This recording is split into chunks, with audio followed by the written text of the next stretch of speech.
Assalamualaikum warahmatullahi. Bismillahirrahmanirrahim. Alhamdulillahi rabbil alamin. Nahmaduhu wa nasta'inuhu wa nastaghfiruh. Wa na'udzu billahi min syururi anfusina min sayyiati a'malina. May yahdihillahu fala mudhillalah wa man yudlilhu fala hadiyalah. Asyhadu an la ilaha illallah wahdahu la syarikalah wa asyhadu anna Muhammadan abduhu wa rasuluh. Allahumma salli ala Muhammad wa ala ali Muhammad kama sallaita ala Ibrahim wa ala ali Ibrahim innaka Hamidum Majid. Allahumma barik ala Muhammad wa ala ali Muhammad kama barakta ala Ibrahim wa ala ali Ibrahim innaka Hamidum Majid. Rabbi shrah li sadri wa yassir li amri wahlul 'uqdatam min lisani yafqahu qawli, amma ba'd. Alhamdulillah, kita bersyukur kepada Allah Subhanahu wa taala kan kita berkumpul lagi setelah berapa lama kot kan, berbulan-bulan tak dapat jumpa. Ada saya tak dapat datang kerana bos hilang, bos keluar negara. Lepas tu kemudian kita ada daurah dekat Perlis juga. Kemudian hari ini insya-Allah alhamdulillah dapat kita jumpa balik dan kita sambung insya-Allah kitab kita Al-Muntaqan Nafis min Talbis Iblis, pilihan yang bernilai daripada kitab Talbis Iblis yang diringkaskan oleh Syekh Ali Hasan Halabi rahimahullah daripada kitab Ibnu Jauzi. Okey, baik. Jadi kali terakhir kita bincangkan dulu kita dalam tajuk berkenaan dengan Talbis Iblis, penyamaran iblis terhadap para ahli-ahli ibadat dalam ibadat-ibadat mereka. Dan yang sepatutnya kita masuk hari ini adalah Dzikr Talbis Iblis al-Ghuzah, sebutan tentang penyamaran atau penyelewengan iblis terhadap ahli-ahli perang, ahli-ahli peperangan. Qala al-musannif, berkata pengarang buku Hafiz rahimahullah, kata qad labasa iblisu ala khalqin kathirin, telah membuatkan kepengeliruan iblis kepada makhluk yang ramai. Fa kharaju ila al-jihadi, lalu keluar kepada berjihad. Wa niyatuhum al-mubahatu war-riya'u, sedangkan niat mereka adalah menunjuk-nunjuk dan juga untuk berbangga-bangga dan menunjuk-nunjuk. Dan benda ini memang satu benda yang kita boleh lari. Sebab apa? Liqal fulanun ghazin, supaya dikatakan si fulan tu ahli perang. Ya, memang kita tu macam banggalah, satu kebanggaan. Sebila orang lelaki ni terutamanya terlibat dengan benda-benda yang berbentuk keberanian, kekuatan, dia satu benda yang saja dalam diri kita ni ada keseronokan. Bila dipuji, minta maaf saya makan coklat, bukannya coklat tapi untuk batuk. Sebab memang kita bila dipuji, kita seronok. Problem dia sekarang, masalah bila masuk dalam peperangan tadi, benda tu akan bergandingan. Memang kita kena pergi berperang, akan guna kekuatan, keberanian, tapi akan datang pula dalam hati kita gangguan syaitan dalam perkara berkenaan untuk berbangga dan menunjuk. Baru bangkan maksud an yuqal syuja', dan barangkali orang tu dia punya maksud dia, tujuan dia untuk masuk perang tadi dikatakan dia berani. Aukan atau belum ghanimati, ataupun satu sudut lain dia nakkan harta rampasan perang. Ini kan dalam Islam, kalau zaman sekarang mungkin tak dapatlah. Wallahu alam sistem askar macam mana. Kalau sistem dalam Islam, bila peperangan berlaku dan tentera menang, dan Islam menang, maka harta yang diperolehi dalam peperangan tadi akan dipecah pada 5. 1/5 pergi pada kerajaan. Atau pada zaman Nabi dahulu pergi pada Allah dan Rasulnya. Yang akan dipecah 5 pula kepada dzawil qurba wal yatama masakin wa ibnis sabil. Nabi Rasulullah SAW sendiri pada dzawil qurba wal yatama masakin wa ibnis sabil akan dipecah situ. 4/5 lagi harta rampasan perang tu akan diagihkan kepada tentera yang hadir. Tentera yang hadir, maksud dia tentera yang hadir tu kan ada berkenderaan, ada jalan kaki. Siapa berjalan kaki 1 bahagian, siapa naik kenderaan 3 bahagian. 1 milik tentera berjalan kaki, 3 milik tentera yang berkenderaan. Yang 1 milik dia, 2 kenderaan dia punya. So kenderaan dia makan banyak daripada dia. Tuan-tuan perhatikan sebenarnya tuan-tuan ada kenderaan, kereta tu makan dia banyak dari kita. Sebenarnya dia bayangkan zaman dulu kuda, unta dan sebagainya makan lagi banyak dari tuannya. Jadi harta rampasan perang tadi akan agih macam tu. Sebab kalau dia kata tak ada sokongan macam tu, nanti orang akan berhenti pergi perang dan dia pasal payah tak ada kenderaan dah habis. Atau binatang tu sakit kerana tak diberikan rawatan dan sebagainya, makanan tak cukup. Dengan sebab itu pengagihan macam tu. Kalau sistem sekarang ni tak ada, kita ada gaji je. Pergi perang ada gaji. Tapi kat sana zaman tu pergi sendiri-sendiri, bawa bekal sendiri-sendiri, kenderaan sendiri-sendiri. Tapi kalau menang 1/5 pulang pada kerajaan, 4/5 pada tentera. 4/5 pada tentera. Hatta boleh diletakkan pada orang yang tak hadir, contoh macam Uthman bin Affan radhiyallahu anhu. Dalam perang Badar, Nabi suruh dia tunggu di Madinah dan dia patutnya pergi, dia nak pergi keluar bersama Rasulullah SAW. Tapi Rasulullah kata jangan keluar, tunggu sini sebab anak Nabi ketika itu Ruqayyah sakit. Anak Nabi sakit, maka Nabi suruh dia tinggal di Madinah. Tapi bila Nabi balik perang, 1 bahagian daripada rampasan perang tadi dapat kat dia. Kerana dia memang nak keluar tapi Nabi halang. Jadi apa keadaan pun ini, yang kadang boleh jadi seorang tu pergi perang, balik perang jadi kaya. Balik perang jadi kaya. Apa diperolehi daripada musuh semua akan diagihkan pada tentera. Mana 4 bahagian, mana 80%. 80% apa diperolehi dalam perang tu dia akan pulang pada tentera, bukan pada kerajaan. Yang 20% dia akan pulang kepada kerajaan. Nampak besar kan? Ini nilai dia. So kadang-kadang pengetahuan kita, kalau sebelum ni mungkin orang tak tahu tajuk harta rampasan perang ni agihan macam mana. Dia akan pergi perang tu kosong-kosong. Bila dapat tahu ada bayaran boleh jadi kaya, mungkin niat dia akan rosak. Dari mula keluar perang lagi. Bahkan sebenarnya pada zaman dahulu, zaman sebelum Islam, harta rampasan perang ni haram dimakan. Pada para nabi sebelum Muhammad sallallahu alaihi wasallam, harta rampasan perang tak boleh makan. Itu dipanggil spoil of war, benda rosak peperangan. Dia akan kumpulkan di tengah padang, dibiarkan di datang api bakar. So para nabi tak halal makan, orang Islam tak halal makan harta rampasan perang asalnya. Tapi Nabi kata, aku diberikan 5 perkara yang tak diberi pada Nabi sebelumku. Antara 5 perkara tersebut adalah dihalalkan untuk aku harta rampasan perang. Kalau Nabi Musa sebelum ni tak boleh. Semua para anbiya sebelum daripada Musa dan sebelum Muhammad, semua rampasan perang letak tengah padang biar bakar. Tuhan akan hantar api untuk bakar. Tapi kalau kata zaman Muhammad SAW, dihalalkan harta rampasan perang itu untuk baginda. Dan untuk umat baginda boleh dapat harta rampasan perang dan halal. Itu berbeza kan. Sebab tu macam saya sebut tadi, apa harta rampasan perang sebelum Islam, sebelum syariat Muhammad dipanggil spoil of war. Spoil ni benda busuk, benda rosak. Benda rosak daripada peperangan. Itu yang berlaku baik.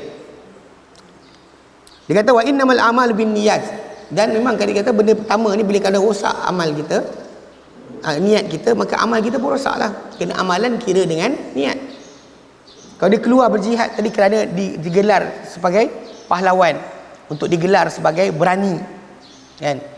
Dan untuk digelar untuk mendapatkan harta rampasan perang, maka automatik keluar dia tadi sia-sia, tidak lagi mendapat ganjaran dari Allah Subhanahu wa taala.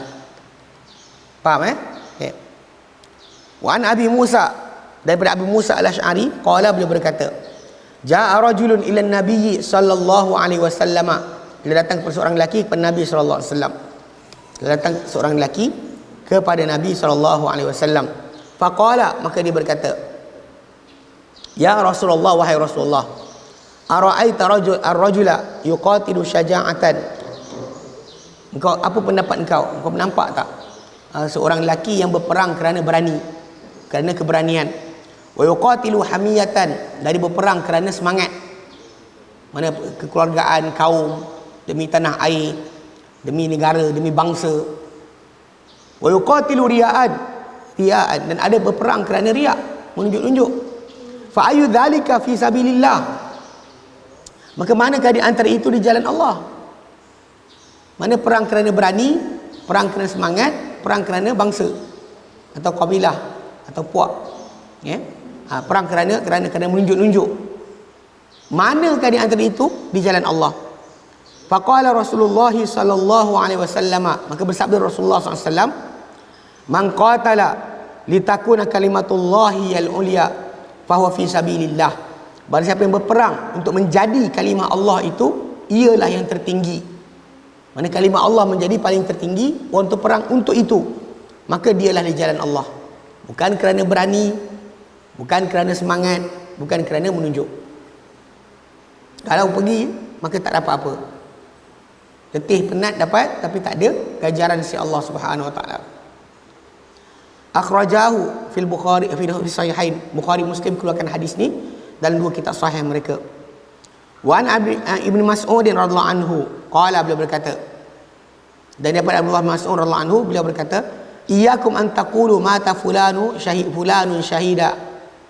Jauhilah kamu untuk mengatakan telah mati si fulan syahid, au qutila fulanun syahida, ataupun telah dibunuh si fulan syahid. Fa inna rajula la yuqatilu liyaghnama, kerana seorang lelaki itu pasti akan berperang untuk mendapat ghanimah. Wa yuqatilu liyudhkara, dan ada berperang untuk disebut namanya. Wa yuqatilu liyura makanuhu, dan ada berperang untuk dilihat kedudukan dirinya. Dia sebagai apa, orang nampak apa. Sebenarnya akan berlaku. Jadi sebab tu kita tak tahu apa dalam hati. Maka sering kalau kita kata orang tu mati, kita nampak zahirnya mati kerana diperang, dibunuh di jalan Allah Ta'ala pun, kita kata syahid insya-Allah. Syahid insya-Allah. Tidak kita jazamkan dengan kata-kata dia pasti masuk syurga. Tak. Kita kata syahid insya-Allah. Sebab benda ini berlaku dalam zaman Nabi SAW. Bila mana baginda SAW dalam satu peperangan, ada lepas peperangan berlaku, diorang duduk berehat kan, bersiap-siap diri dah selesai perang. Maka orang bilang fulan syahid, fulan syahid, fulan syahid. Nabi dengar. Lalu diorang tersebut nama seorang lelaki. Dia kata fulan syahid. Nabi kata tidak, dia dalam neraka. Dia dalam neraka, Nabi cakap. Kadang-kadang benda ni kita tak nampak, kita tak tahu niat orang berkenaan kenapa. Jadi sebab tu menjaga niat bagi seorang pergi perang sangat susah. Sebab tu kalau ada orang kata melawan nafsu tu lagi kuat, lagi susah, sebenarnya ketika buat kerja tu lagi susah. Ketika orang tu pergi berperang, nafsu dia punya keinginan lagi besar membuat-buat. Kalau nak kata orang tu pergi berperang, tinggalkan harta, tinggal anak bini, dia buat. Orang yang zuhud, kata kalau tak nak makan, tak nak minum tu, dia dekat depan mata dia, bila-bila masa dia boleh ambil. Yang ini kena tinggal. Lepas tu kemudian dalam masa pergi pula nak kena lawan, nafsu dia jangan sampai menguasai diri dia, rosakkan niat dia. Duduk diam-diam seorang dalam gua, tak ada benda. Kan kita sebut kan, ada orang kata macam saya uji iman, duduk dalam hutan dan sebagainya. Itu bukan uji iman. Uji iman yang betul duduk tengah masyarakat, berkawan dengan manusia, berjiran, baru awak tahu awak sabar ke tidak. Saya pernah cerita tu kan, ada kawan saya seorang, saya pergi belajar ke Sudan tahun 98. Dia masuk hutan, dia pergi kat tanah bapak dia dalam hutan tu. Kemudian dia terbang dah ni, buat telaga sendiri, buat pondok tinggal. Kita dengar dahsyat lah. Lepas tu bila saya balik ke Malaysia, dia datang jumpa saya, dia datang ke rumah saya tahun 2013-2014 itu. Dia datang rumah. Jadi seminggu dia duduk ikut saya mengajar. Lepas tu dia kata, aku dah uji iman aku, dia kata. Lepas tu saya kata dengan dia tak kahwin. Saya kata, apa? Kau dah uji iman. Saya kata kalau selagi kau tak kahwin, kau cakap kata kau uji iman. Dia kata, iman kau tak teruji. Kahwin dulu baru kau tahu kau sabar tidak. Saya tak kahwin tak tahu sabar tidak. Dia pasal dalam hutan lawan cacing, lawan pacat, lawan nyamuk, awak boleh tepuk je. Cuba gaduh dengan bini tengok. Tentu menang. Dia realiti kan, itu realiti. Kita berjiran, masuk masyarakat, beli belah dan sebagainya, hidup dalam masyarakat. Dekat situ baru kita tahu kita ni betul-betul sabar ke tidak. Itu sebenarnya. Banyak orang kata boleh sabar, tapi dia tak kahwin. Memanglah. Tak kahwin tahulah. Kerana apa, keluarga kan, ada anak baru tahu perangai macam mana. Semua benda ni ujian yang betul-betul. Sebab tu para nabi, para anbiya tak duduk dalam hutan. Mereka tinggal tengah bandar, duduk dalam masyarakat. Walaupun masyarakat tu rosak, walaupun masyarakat tu macam Nabi Lut alaihi salam, kaum dia rosak, jantan suka jantan, tapi dalam masa yang sama dia tinggal mana? Dalam bandar. Nabi Nuh alaihi salam dalam bandar, Ibrahim dalam bandar. Dia tak duduk dalam hutan seorang-seorang, tak ada. Sebab tu ajaran ni, kadang-kadang orang kata lari ke hutan selamatkan iman. Benda ni dalam keadaan kita masih lagi ada pemimpin, pemerintah Muslim, kita masih ada jemaah yang menyebarkan Islam, maka masuk hutan tu gila dia panggil. Bukan ajaran Islam. Beli tanah lah masuk hutan kan, duduk diam dalam tu, bukan. Sebab duduk dalam masyarakat dan awak tahu awak sabar ke tidak. Duduk dalam hutan, daun nyamuk yang dalam pacat, itu bukan sabar dia panggil. Saya kata dengan dia, dia gelak. Dia tahu sekarang dia buat apa, tak tahu. Tapi realiti dia, ini benda-benda yang kita kata banyak orang tak faham. Sebab tu banyak pergi berjihad tadi untuk kata mudah, sangat-sangat tak betul. Sebab macam itulah, niat kita sentiasa boleh rosak. Kita mara ke depan sebab nak tunjuk diri. Kita mara ke depan sebab orang kata kita berani. Syaitan akan datang tarik sikit je, habis amal kita. Pergi berperang tadi, habis semua sekali, tak pakai. Okey. Wa an Abi Hurairah radhiyallahu anhu, daripada Abu Hurairah radhiyallahu anhu, qala, beliau berkata, Nabi SAW bersabda, awalun nasi yuqda fihi yaumal qiyamati thalathatun. Manusia yang mula-mula sekali diputuskan padanya pada hari kiamat ada 3. Atau satu riwayat lafaz, dalam lafaz yang lain, orang yang pertama dinyalakan api neraka, dimarakkan api neraka untuk mereka, 3 kumpulan, 3 golongan. Yang pertama, kita nak baca hadis ni dalam bab ilmu, kita dah baca hadis ni. Rajulun ustushhida, seorang mati yang mati syahid. Fa'utiya bihi, maka dibawakan dia depan Allah Ta'ala hari kiamat nanti. Fa'arrafahu ni'amahu, Allah Ta'ala akan lihatkan balik pada dia apa nikmat-nikmat Allah Ta'ala beri. Sebab orang nak pergi berjihad mesti ada tenaga kan, mesti berani, mesti sekian. Kalau tak nak bagi dia lembek, angkat senapang pun jatuh. Nak pergi perang macam mana? So, jadi masa dia ada pada diri dia keupayaan tadi, hati dia tegas. Jadi Allah Ta'ala bagi pada dia, lihat apa nikmat dia dapat. Fa'arafaha, dan lu kenal akan nikmat tadi. Faqala, maka Allah Ta'ala kata pada dia, ma amilta fiha, apa kan kau buat pada nikmat-nikmat aku bagi? Kekuatan, kegagahan, keberanian. Kau buat apa dengan nikmat-nikmat tadi?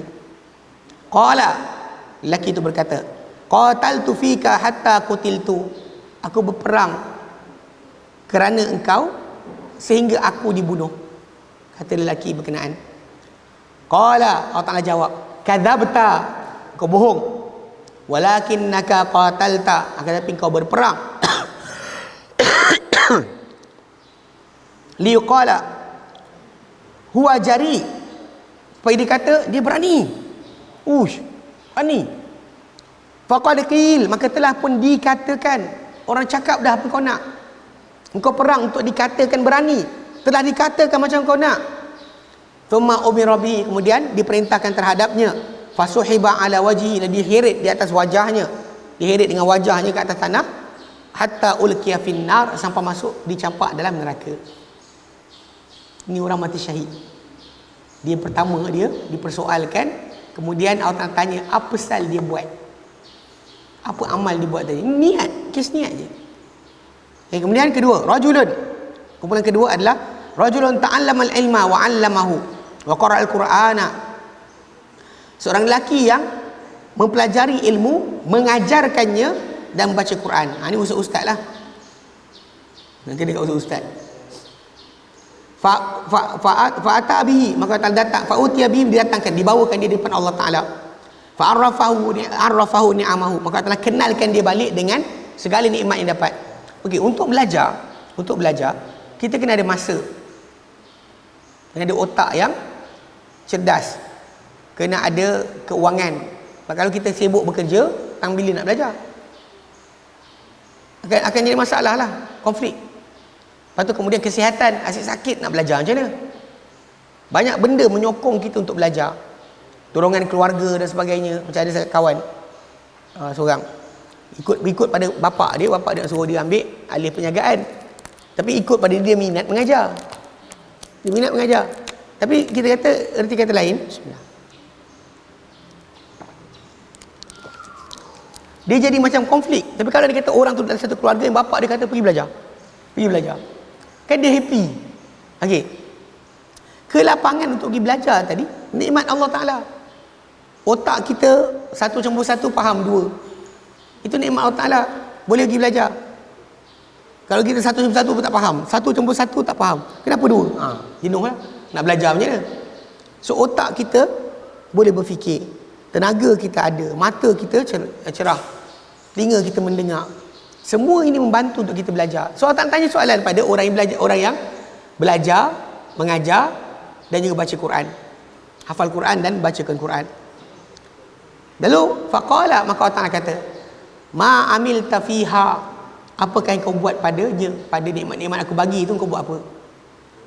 Qala, lelaki itu berkata, ta'allamtu fikal ilma wa 'allamtuhu wa qara'tul qur'ana. Dia kata, aku belajar kerana engkau ilmu, aku mengajarkannya dan aku baca Quran. Lelaki itu cakap. Faqala, maka Allah kata, kadzabta, engkau berbohong, kau tipu. Walakinnaka ta'allamta liyuqala huwa alim, tapi engkau belajar supaya dikatakan dia ni alim. Kan benda ni kadang-kadang orang sukalah, siapa yang terlibat dengan ilmu, pengetahuan, dipuji, dikatakan pandai, dikatakan bijak, seronoklah. Alim. Kalau kita sibuk baca dan hafal benda untuk present dekat orang, time lain tak baca, time kita nak mengajar pun sibuk baca, pun masalah juga. So kita belajar supaya orang kata kita alim. Temu benda dia tahu, tak ada benda dia tak tahu, kan? Allah tak kata faqad qil, telah pun dikatakan, orang dah cakap dan kau alim. Wa qara'tal qur'ana liyuqala huwa qari', dan kau baca Quran sedap-sedap supaya orang kata dia ni qari, baca masya-Allah. Faqad qil, telah pun dikatakan, thumma umira bihi, yang diperintahkan terhadapnya, fasuhiba ala wajhi, lalu dia heret dia di atas wajahnya, hatta ulqiya finnar, sampai dia masukkan dalam api neraka. Ini benda yang kita kata buat baik, bukan buat jahat, tapi kerana niat kita yang mungkin tidak betul, boleh membawa kepada perkara ini. Wa rajulun, yang ketiga adalah seorang lelaki, wasa'allahu alaihi, Allah luaskan rezeki dia terhadapnya, luaskan rezeki terhadapnya. Fa'atahu min asnafil mali kullihi, min asnafi mali kullihi, Allah Ta'ala berikan dia daripada jenis-jenis harta semua sekali. Rumah dia banyak, duit dia banyak, binatang ternakan dia ada, kebun ladang dia ada, berjenis-jenis harta dia dapat. Dia kata fa'utiya bi, maka dibawa depan Allah Ta'ala. Fa'arrafa'u ni'amahu, lalu dia tunjukkan kepada oleh Allah Ta'ala kepada nikmat dia. Harta kita miliki ni adalah benda Allah Ta'ala jadikan rezeki kita. Tak ada yang kita miliki kecuali Allah Ta'ala yang aturkan. Ada orang kaya sebab lahir anak orang kaya, bapa dia kaya, anak kaya. Ada orang tu dia menyaga pelik-pelik, jadi sambal pun kaya. Bukan semua orang tu kaya dengan sebab menyaga besar-besaran. Ada benda kecil-kecilan boleh lebih kaya. Cuma bila kita dapat harta tadi, kita lupa sebenarnya Allah Ta'ala yang taufikkan kita untuk dapat rezeki banyak.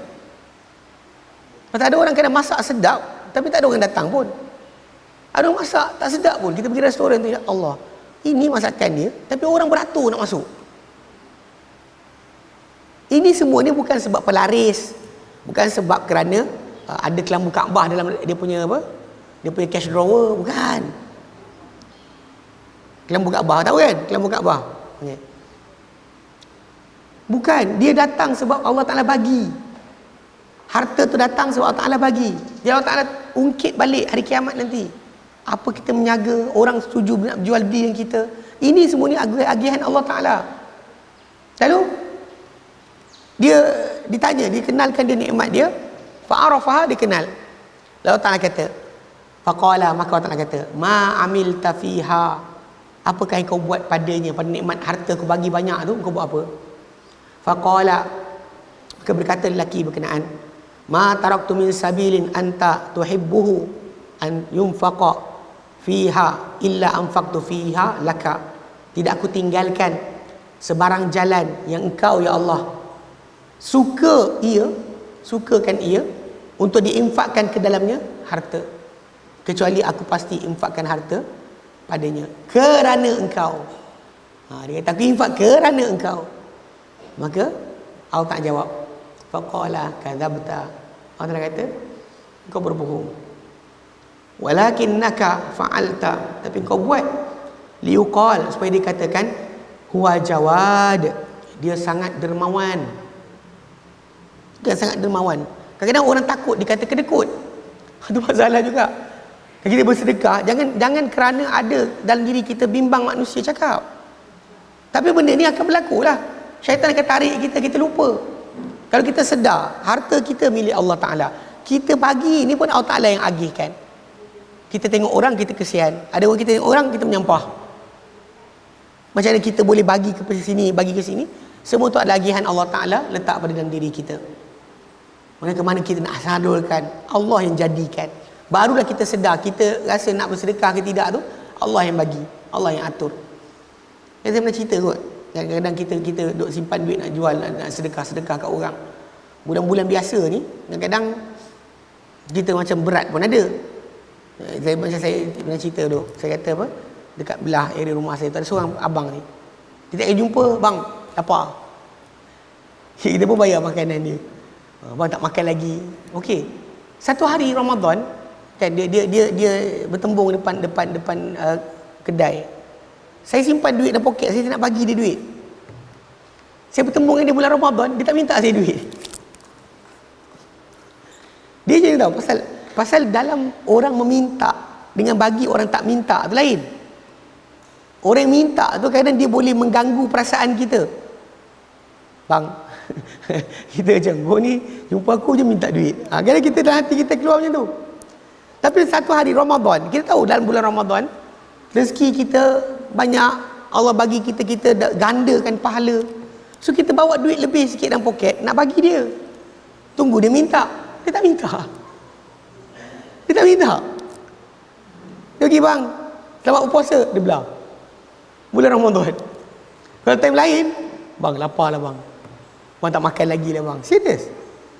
So kadang-kadang benda ni, bila kita dapat peluang bersedekah, sebenarnya Allah buka ruang tadi.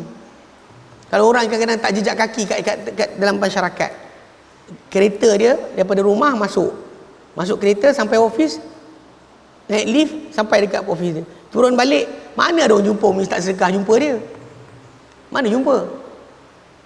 So kadang-kadang benda ni, peluang bersedekah tadi pun sebenarnya Allah yang buka. So lelaki ni kata, aku tak tinggalkan satu tempat pun yang kau suka, harta diletakkan, jika aku letakkan pada dia kerana engkau. Maka orang kata bohong. Tapi engkau buat kerana dikatakan pemurah. Ya, memang orang-orang kaya kadang-kadang malu dipanggil kedekut. Memang dia kedekut pun kadang-kadang. Tapi dia malu dipanggil kedekut, dia pun bersedekah lah. Ini masalah dia. Maka Allah Ta'ala kata faqad qil, telah pun dikatakan. Yang orang cakap dah, engkau dermawan, orang cakap dah. Thumma umira bihi, kemudian diperintahkan terhadap dia, fasuhiba ala wajhi, diheret di atas wajahnya, hatta ulqiya finnar, sampai masuk dalam neraka. Kita punya dalil dalam hadis ni ada berkenaan yang pertama, itu orang yang mati syahid. Tajuk kita orang mati dibunuh dalam peperangan. Pasal tajuk kita adalah tentang macam mana penyamaran atau pengeliruan iblis pada ahli perang, pada ahli perang. So yang pertama tu kita nak. Tapi kita ada dua lagi lah, ustaz dengan orang suka bersedekah. Dua sekali kan. Tapi yang pertama tu kita bincangkan. Maka dia kata kat sini, hadis ni bersendirian mengeluarkannya Imam Muslim. Ini Imam Muslim keluarkan hadis ni. Hadis nombor 1905. Sahih Muslim. Tapi kita kata dari sini kita faham bahawa sebenarnya niat orang yang pergi berperang tengah buat ibadat pun syaitan boleh, iblis boleh kacau lagi. Jangan sangka bahawa tak ada gangguan. Jangan sangka tak ada gangguan, mesti ada. Okey, baik. Kemudian talbisu iblisa alaihim fil ghanaim. Ahli perang ni tadi kita bincang berkenaan niat awal Kat sini adalah pengeliruan iblis ke atas mereka, ke atas ahli perang pada harta-harta rampasan perang. Dia kata waqad labasa iblisu 'alal mujahidi idza ghanama. Sebenarnya kadang-kadang dia kata sebenarnya kadang-kadang atau kuat sangat pengeliruan iblis kepada orang yang berjihad apabila dia mendapat harta rampasan perang. Okey. Farubbama akhadha minal ghanimati ma laysa lahu akhdhuhu. Maka barangkali dia akan mengambil daripada harta rampasan perang tadi apa yang bukan untuknya mengambilnya. Tak boleh untuk dia mengambil harta tadi. Okey, macam ni. Pasal kadang-kadang dalam peperangan ada harta dikumpulkan, kita nampak benda kita nak. Tapi kalau diagihkan belum tentu kita dapat. So kita ambil siap-siap. Sorokkan. Ini adalah di antara benda yang sering berlaku. Sering berlaku dalam sejarah umat Islam. Nabi tegur perkara ni. Kalau kita tengok dapat dalam harta rampasan perang banyak, tadi kita nampak ni, kita nak ni. Tapi belum tentu bila bagi kita dapat. Pasal agihan tadi dibuat oleh pemerintah. Nilai akan sama. Nilai kita dapat, tapi barang yang kita nampak belum tentu dapat. Jadi mungkin ada di kalangan mereka ni ambil benda sebelum diagihan. Ambil harta rampasan perang sebelum diagihkan. Ini antara dosa besar. Antara dosa besar. Maka seorang yang pergi berjihad boleh tak masuk syurga dengan sebab tu je. Pergi perang, betul. Tapi ketika dia lepas habis perang, dia pergi ambil. Nampak benda yang cantik, dia ambil. Simpan. Lepas tu bila dah agih, dia kata ni, aku nak yang ni. Ini perbuatan ni adalah di antara perkara yang sering berlaku. Sebab tu Nabi ingatkan banyak kali. Maka Nabi kata antara dosa besar, bahkan menyekat orang yang berjihad masuk syurga. Dia kata fa'imma ayakuna qalil anni. Maka ini boleh terjadi pada seorang yang pergi perang mungkin kerana sikit ilmu dia kurang. Bukan dia sengaja, mungkin dia tak tahu, ataupun tak ni. Fa yara anna amwalal kuffari mubahatun liman akhadhaha. Lalu dia melihat bahawa harta-harta orang kafir halal bagi siapa yang mengambilnya. Dia mungkin sangka macam tu. Asal harta orang kafir ambil. Tapi ini kena jaga-jaga sikit. Saya ingat dulu waktu saya belajar dekat Perak tahun 92, 93, 94. Kawan-kawan saya tak pernah dengar daripada guru ustaz cakap macam tu. Tapi dari kawan-kawan kita yang ada dalam kelas tadi, yang senior-senior ni, dia boleh kata bahawa orang kafir ni harta dia orang halal. Jadi budak-budak ni ada pergi pasar raya dekat Teluk Intan, curi barang dekat pasar raya.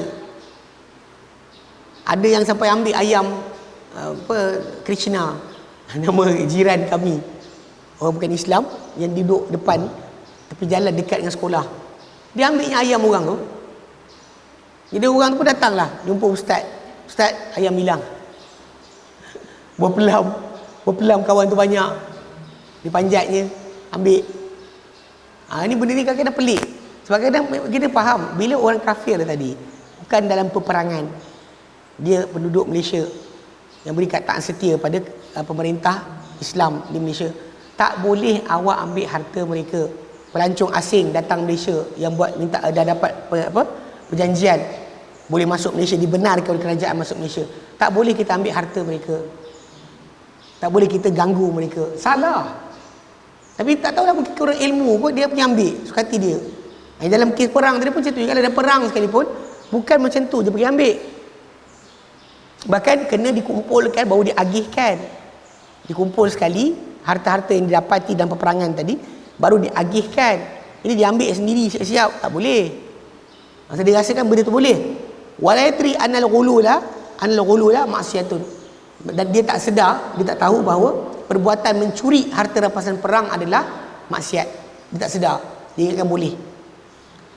Wa fi sahihain dalam Bukhari Muslim min hadis Abi Hurairah qala, daripada hadis Abu Hurairah anhu qala, beliau berkata, kharajna ma'a Rasulillah sallallahu alaihi wasallam, kami telah keluar bersama Rasulullah sallallahu alaihi wasallam ila Khaybar, ke Khaybar. Fa fatahallahu alaina, Allah Taala menang ke atas kami. Allah Taala buka ke atas kami, mana kami menang. Falam naghnam zahaban wala wariqa, lalu kami tak dapat emas atau perak. Tidak ada emas, tidak ada perak. Ghanamnal mata'a wa ta'am wa thiyaba, kami dapat ketika tu barang-barangan, makanan dan juga pakaian. Mana Khaybar bila tentera Islam kepung, diorang tak dapat emas perak, diorang dapat barangan, makanan, pakaian. Kemudian kata Abu Hurairah lagi, thumma talaqna ila alwadi, kami pun bertolak ke arah lembah. Wa ma'a Rasulillah SAW abdun lahu,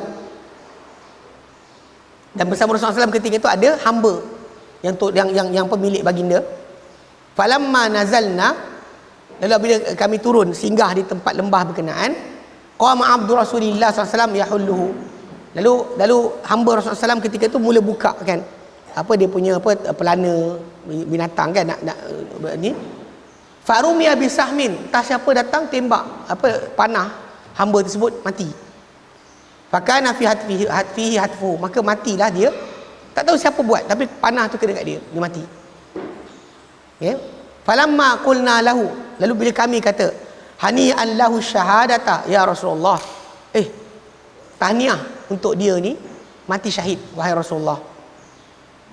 Faqala, maka Nabi bersabda, kalla, tidak sekali-kali. Walladhi nafsu Muhammadin biyadih, demi Tuhan Muhammad, Tuhan yang nyawa Muhammad di tangannya, demi Tuhan yang nyawa Muhammad di tangannya, inna syamlata lataltahibu alaihi nara, kain kelubung badan benar-benar menyala kepada dia api. Mana Nabi nampak benda yang orang lain tak nampak. Nabi nampak sebenarnya ada perkara berlaku pada hamba ni. Dia baik, betul lah, dia baik kerja, tapi masalahnya dia ada curi harta rampasan perang. Akhadha minal ghanaimi yauma Khaybar, dia ambil kain tersebut, kain badan tu, daripada harta rampasan perang pada peristiwa Khaybar, pada hari Khaybar. Lam tusibhal maqasimu, tidak kena pada kain berkenaan akan agihan. Mana tak agih lagi dia dah ambil. Maka Nabi kata, dia mati. Dia dalam peperangan, dalam ketika nak balik tu, ada siapa panah, ada orang kata dia mati. Yalah, dalam keluar berjihad mestilah fi sabilillah. Tapi masalahnya dia curi daripada harta rampasan perang tadi, kain je. Bukan emas, bukan perak, kain je. Maka nanti depan sikit, tali kasut pun boleh menyebabkan jadi api neraka. Okey. Qala, berkata Abu Hurairah, fa fazi'an nasu, lalu telah terkejut orang ramai dengan apa jadi pada hamba tadi yang Nabi sebut dia dalam neraka. Bila Nabi sebut macam tu, orang ramai terkejut. Faja'a rajulun bisyirakin aw syirakaini, lalu datang seorang lelaki dengan satu utas tali kasut atau dua utas tali kasut.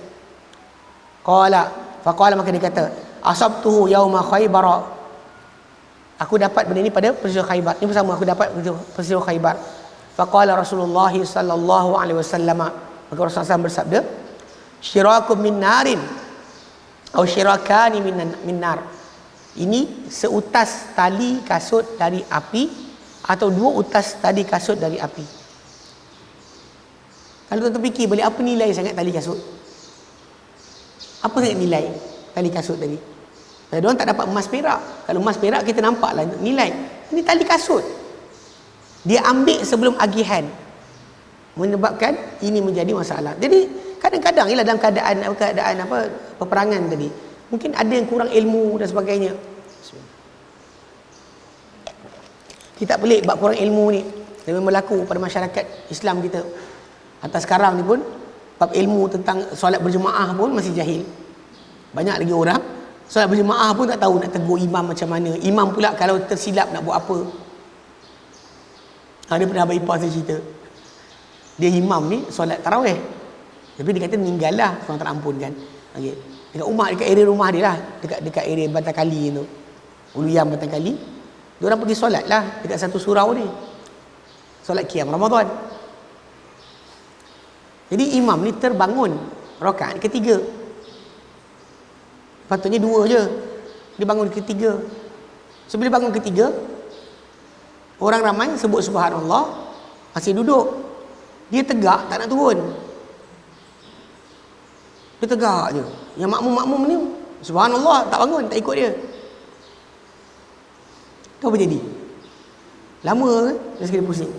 Ikut je lah. Yang makmum pula tahan, gelak, nak ketawa pasal imam dia bercakap. Dia bercakap, dia kata ikut je lah, dia kata. Kadang-kadang jadi imam pun tak faham. Macam mana? Ni belum lagi masuk perang. Dan masyarakat Islam kita di Malaysia ni terutamanya, saya perhatikan bab ilmu perang ni, bukan bergaduh tu ya lain. Bab halal haram dalam peperangan banyak tak tahu. Macam kita antara syarat untuk pergi perang, mesti ada pemerintah yang memerintahkan. Bukan kita suka-suka hati ambil pisau pergi tikam orang. Tak boleh. Haram. Sebab Nabi SAW ketika peperangan berlaku, nak pergi perang, ada para sahabat nak ikut, Nabi tak bagi. Umur tak cukup. Nabi tak bagi. Ikut dia nak datang. Ibnu Umar, perang Uhud, dia nak datang. Tapi Nabi tak bagi. Perang Ahzab, baru dia boleh masuk. Umur dia cukup 15. Dari situ kita faham bahawa siapa masuk dalam perang tadi mestinya izin pemerintah, bukan masuk suka hati je. Belajar pedang kat belakang rumah pergi masuk perang, tak boleh. Ni kena faham. Sangat banyak orang tak faham bab ni. Sebab tu kenapa bila orang ceritakan jom pergi jihad dekat Syria, jom pergi jihad kat Iraq. Dia tak ada kerajaan untuk pergi kat sana. Awak pergi buat apa? Sampai ada orang kata dengan saya, dia kata kawan pergi jihad. Saya kata dia ikut jemaah mana? Sebab dulu macam kat Syria, kes diorang apa kata ada pertempuran dengan kerajaan atau pertempuran dengan kumpulan dia tak diketahui. Kampung-kampung penempatan tadi terpaksa buat tentera sendiri bagi lindung daripada orang luar serang. Tak tahu siapa serang. Adakah ISIS ataupun kerajaan Syria atau siapa tak tahu. Semua tak mengaku. Jadi orang buat tiap kampung tu ada tentera. Sebab tu jemaah tentera yang berjihad dekat Syria banyak kumpulan. Tiba-tiba yang orang Malaysia pergi, saya tanya, dia ikut siapa? Dia tak ikut siapa-siapa. Mana boleh macam tu? Faham tak? Sebab itu, kedua, perang sama Muslim dipanggil perang fitnah, bukan perang jihad. Perang sesama Muslim. Hatta Ali bin Abi Talib ketika perang dengan Khawarij, dia tak buat peraturan macam perang dengan orang kafir. Dia tak rampas harta rampasan perang. Diorang bertaubat, dia pulangkan balik. Dalam perang dengan orang kafir, harta dirampas, dia masuk Islam pun tak bagi dah. Kalau dia masuk Islam kan, tak apa saya masuk syahadah. Tapi harta dah kena rampas, pulang balik, tak akan pulang. Tapi kalau anda kata macam Khawarij tadi, yang Nabi kata sejahat-jahat makhluk, dia Muslim tapi sejahat makhluk, teruk perangai, akhlak teruk, akidah rosak. Tetapi Ali bin Abi Talib ketika perang dengan mereka, dia tak buat macam dengan orang kafir. Tak ada tawanan tadi jadi hamba, tidak juga harta mereka dirampas terus. Diorang bertaubat, Ali bagi balik. Ali bagi balik harta mereka. Dekat sini kita faham, banyak orang tak faham bab jihad ni. Belajar ilmu bertempur jelah. Nak bergaduh tumbuk orang, jatuh, tumbang, belajar. Keris terbang, tak terbang, belajar. Tapi halal haram dalam jihad tadi, seorang pun tak nak belajar. Kebetulan pula, kitab fiqah, belajar kat masjid, tak dan sampai. Belajar-belajar, taharah, ustaz hilang. Belajar-belajar sikit kan, seminggu sekali belajar, sebulan 4 kali. Mana nak habis kitab je? Lepas tu kenalah ustaz pula, dia cerita isu semasa. Lagi dah tak habis. Lepas tu ustaz mati. Lepas tu datang ustaz baru, ulang balik. Ulang balik buku. Bila nak habisnya? Lepas tu kita berjihad tak pernah belajar. Kami yang belajar fake kan, fake apa secara kitab kulit ke kulit. Kami belajar lah. Sebab dia ada syarat-syarat dia. Bukan mudah-mudah macam tu je. Jadi kurang ilmu tadi menyebabkan mereka ambil harta tadi, saya kan tak tahu. Salah. Tapi macam tadilah sahabat tu kan dia ambil kan. Lepas Nabi kata kawan ni berkelubung dengan kain api neraka, baru dia sibuk ambil tali kasut. Pulang balik tali kasut. Nabi kata satu tali kasut ataupun sepasang tali kasut dari api neraka. Bayangkan, benda tak ada nilai sangat pun tapi berdosa dia besar. Dia pergi berjihad pun boleh rosak amal jihad yang dibuat. Okey, itu kumpulan pertama. Waqad yakunul ghazi aliman bitahrim. Dan barangkali orang yang berperang tu dia tahu pengharaman untuk ambil harta rampasan perang sebelum daripada diagihkan. Illa annahu yara syai'al katsira. Tapi melainkan dia nampak benda banyak. Fala yasbiru anhu, maka dia tak sabar. Tak boleh nak tahan keinginan dia nak ambil. Ini dia berstart. Dia nak pilih untuk diri dia. Kemudian tak sabar. Wa rubbama dhanna anal jihadahu yadfa'u anhu ma fa'ala.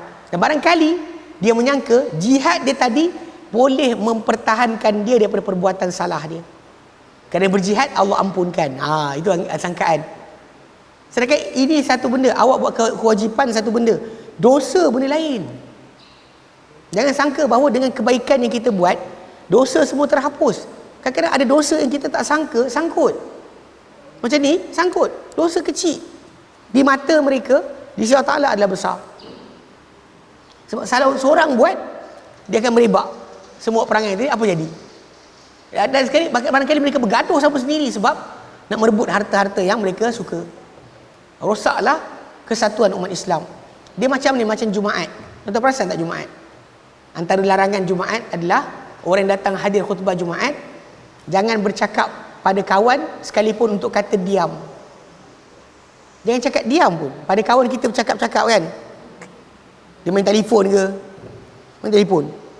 Sekarang macam dekat belah Selangor, belah Kuala Lumpur saya tak pasti. Belah Selangor, khutbah Jumaat, khatib akan sebut, janganlah tuan bermain-main dengan telefon bimbit. Kena sebut. Dia main pakcik tu kita jawab.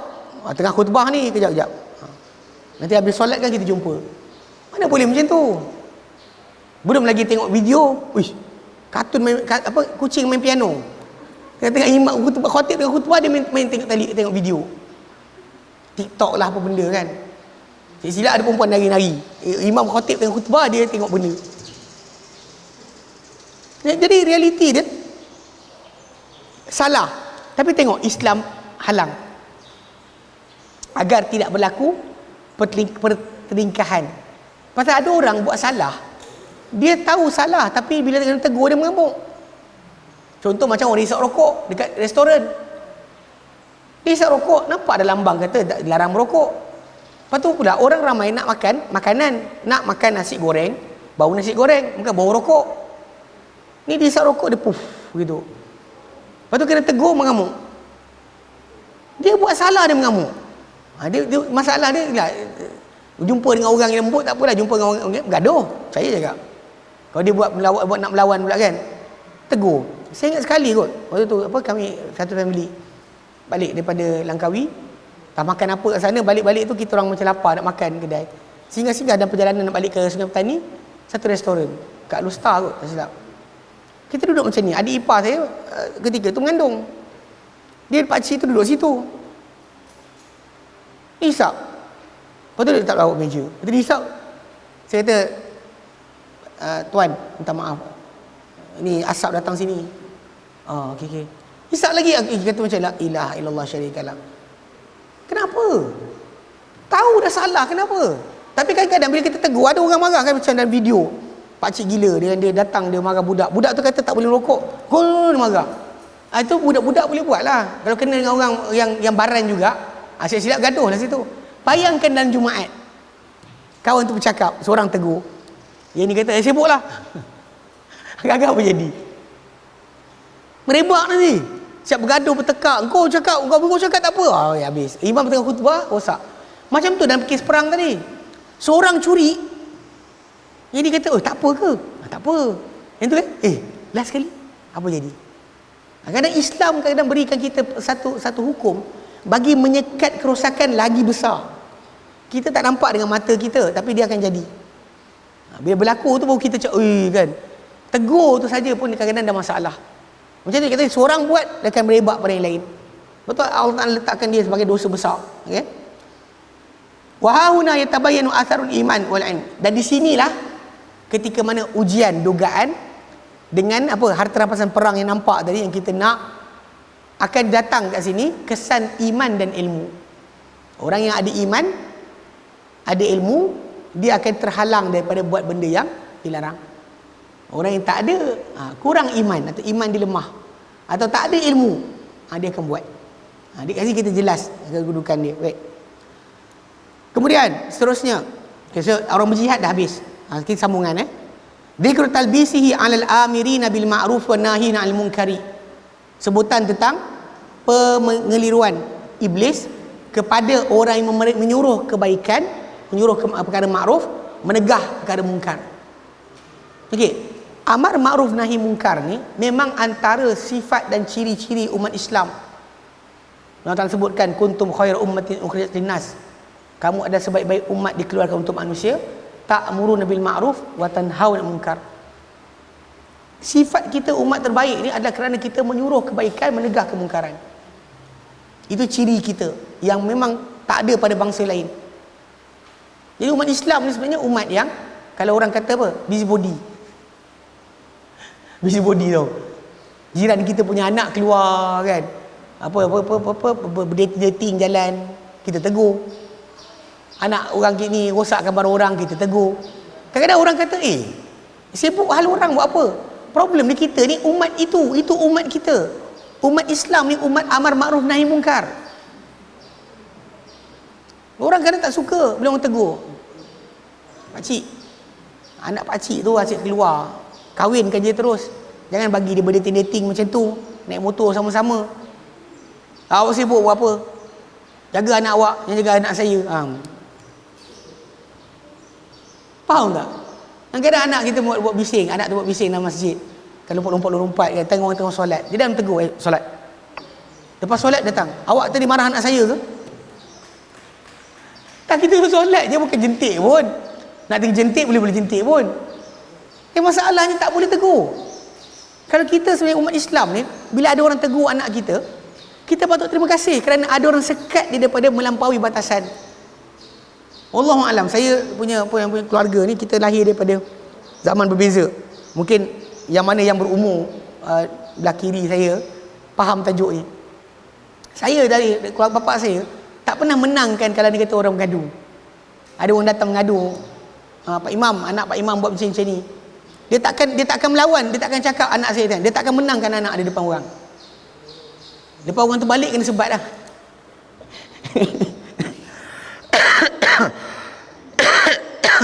Kadang-kadang ada orang kata macam, lihat satu masa dulu ada orang kata macam bapak kita ni tak sayang kita ke, menangkan orang. Tapi sebenarnya dalam cara dia punya didikan tadi tu, kita faham, dah tua ni kita faham kenapa dia tak menangkan kita. Sebab saya nampak ada orang-orang yang sekali tu sekat IJN, saya tak perasan, saya perasan perempuan tu rasa artis.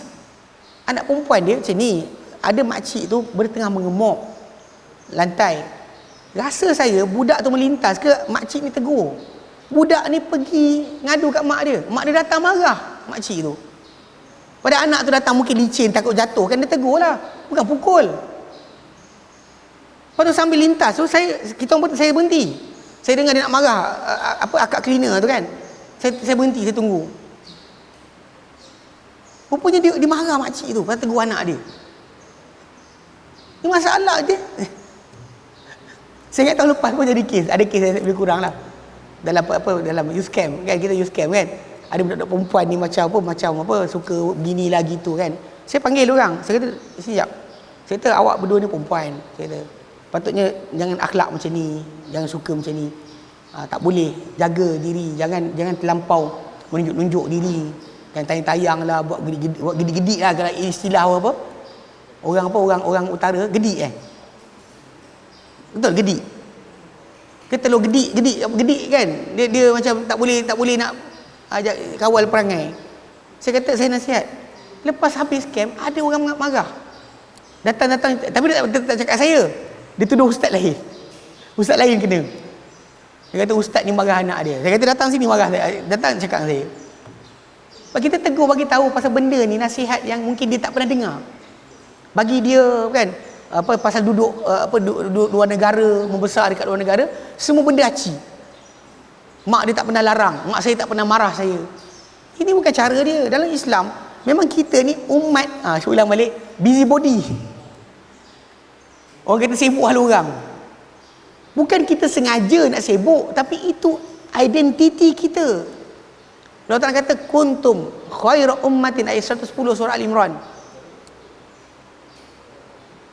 Al-Imran 110. Betul, 110 Al-Imran. Kuntum khairu ummatin ukhrijat linnas. Kalian adalah umat terbaik yang dikeluarkan untuk manusia, yang dihasilkan untuk manusia. Yang sifat kalian adalah yang pertama, ta'muruna bil ma'ruf wa tanhauna 'anil munkar wa tu'minuna billah. Kalian menyuruh kebaikan, menegah kemungkaran, dan kalian beriman dengan Allah. Kadang-kadang benda ni kita pastikan orang tak nak cakap, betul lah. Orang kata sibuk hal orang, jaga tepi kain orang. Tak boleh macam tu. Sebenarnya realiti masyarakat kita dulu, saya perasan lah beberapa tempat dalam masyarakat kampung kat sini pun, bila anak dara kampung tadi kena kacau, satu kampung turun kot.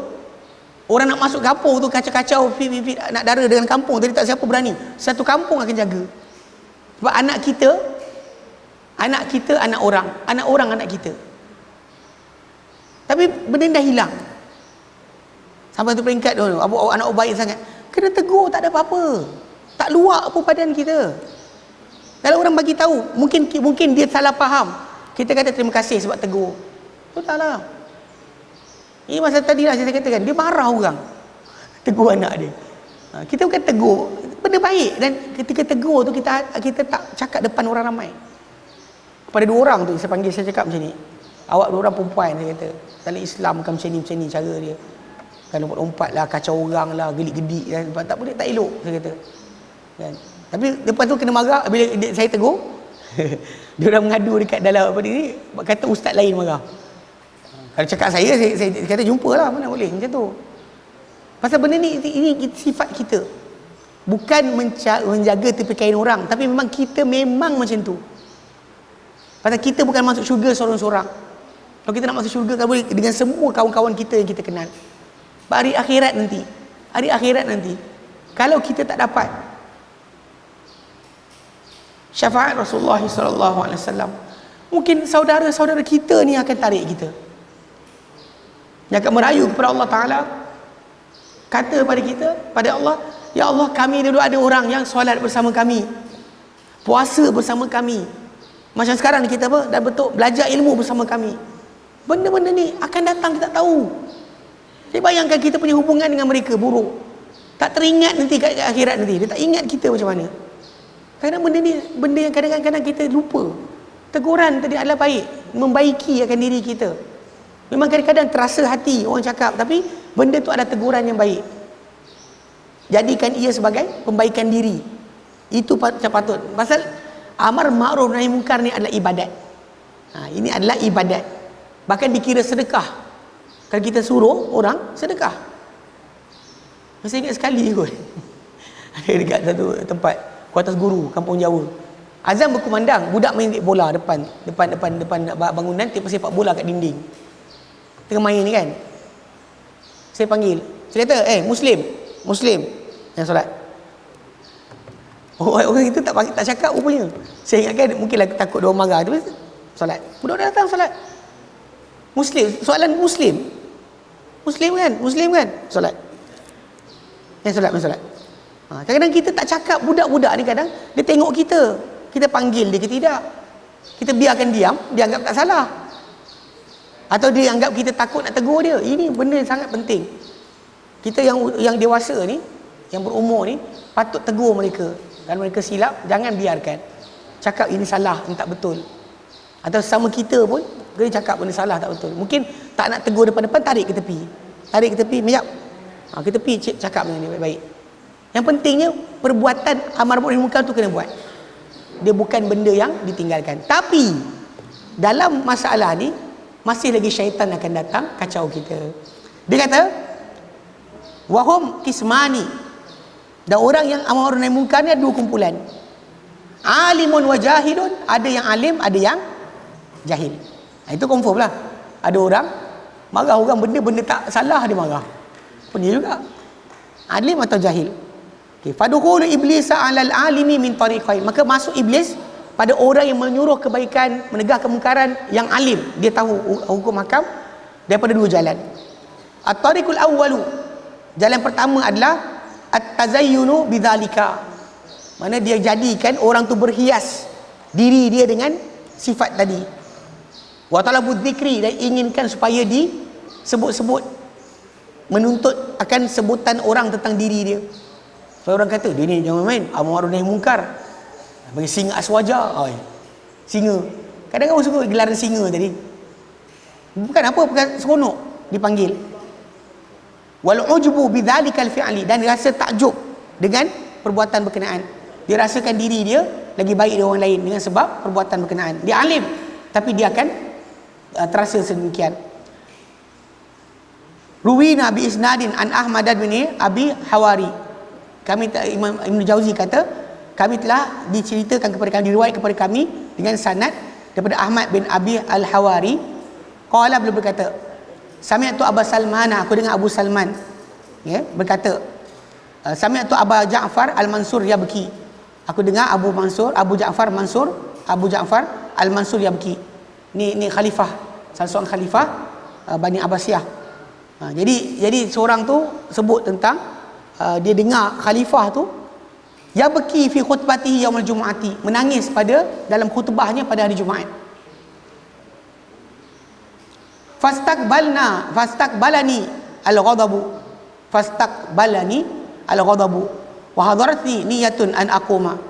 Lalu datang kata Abu Salman ni, dia kata apa? Aku datang kepada aku rasa marah, dan datang kepada aku niat untuk bangun. Kan? Bangun. Fa'izuhu bima a'rifu min fi'lihi idza nazala, supaya aku bimbing dia ataupun aku nasihatkan dia dengan apa yang aku tahu daripada perbuatannya apabila dia turun nanti. Dia rasa macam nak bangun ni, tegur kan, nak tegur khalifah atas mimbar buat salah perbuatan apa benda atas mimbar. Qala, kata Abu Salman, fakaritu an aquma ilal khalifatin, maka aku tak suka untuk bangun depan kepada khalifah. Aku tak suka dah pula nak bangun tegur khalifah depan orang ramai. Fa'idhu wan nasu julusun yarmuqunani bi absarihim, lalu aku beri nasihat pada dia sedangkan orang ramai duduk merenung aku dengan mata mereka, pandangan mereka. Fayarida li tazayyunu, lalu akan datang pada diri aku rasa apa? Orang kata berani dia tegur khalifah, dia tak takut raja ke? Datang rasa tu. Lalu dia kata apa? Dia kata fayak murabi. Lalu aku rasa kalau aku buat macam tu, orang puji aku pula, lalu khalifah pun marah, dia perintah terhadap aku. Fa'uqtalu ala ghairi sahih, aku dibunuh dengan benda yang tak betul. Dia rasa dia bangun kan, tegur-tegur, tiba-tiba kan dia marah, aku dapat nama, tapi dia marah, dia bunuh aku. Fajalastu wa sakatu, lalu aku duduk dan diam. Mereka sering mengelak daripada duduk bercakap tadi. Kita kat Malaysia ni, orang Melayu kita boleh katakan banyaknya tak suka bangun menegur. Kalau di tanah Arab, jangan buat. Memang ramailah kata tegur, bangunlah orang.